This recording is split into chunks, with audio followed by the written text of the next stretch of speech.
বাজারে যাচাই করে দেখিনি তো দাম, পেঁয়াজ কিনিলাম আর শশা কিনিলাম, পরে মনে পড়লো সামনে রমজান, পরে মনে পড়লো সামনে রমজান। আর ভাই খান্না করতেছেন কেন?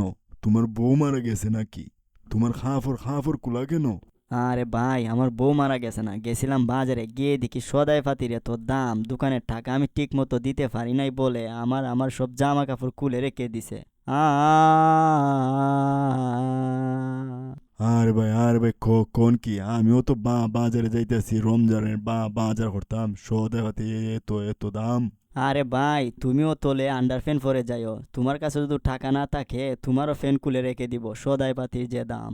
আর তরকারিওয়ালা ভাই, 1 কেজি শসার দাম কত? ওরে বাবু রে, কত টাকা বলা লাগে? আপনি মাল কোনটা নিবেন আগে বেগে উঠান। সারা বছরই তো ব্যবসা করছি, ওইটা রমজান মাস, ইবাদতের মাস, কোনো ব্যবসা নাই, হকালাল ব্যবসা করি আমি। বুঝা যায় একবারে ফির সাপ। তোমার দ্বার থেকে পণ্য নিব না আমি আরেক দোকান থেকে পণ্য কি কিনবো। ওই যে দোকানদার ভাই, এই যে মাছটা দেখা যায়, এই মাছের দাম কত ভাই? ওরে বাবা রে, আমরা সারা বছরই আল্লাহর রহমতে ব্যবসা করছি, এই রোজা মাস ইবাদতের মাস, তোমার যা লাগে নিয়েও, একটা মাছ মাত্র 700 টাকা, আল্লাহর রহমতে বেশি চাইছি না, আমি নেক হালালভাবে ব্যবসা করি।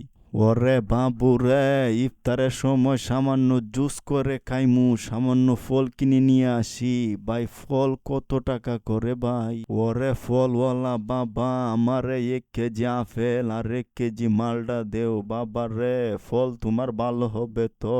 ওরে বুড়া ফাটা, এলাকায় নতুন নাকি? আমি রোজা রেখে মিথ্যা কথা বলবো না, আমার ফল হলো সেরা ফল, আমি রোজা রেখে মিথ্যা কথা বলবো? ওরে বাবু রে, তাহলে মালটার দাম কত বলেন?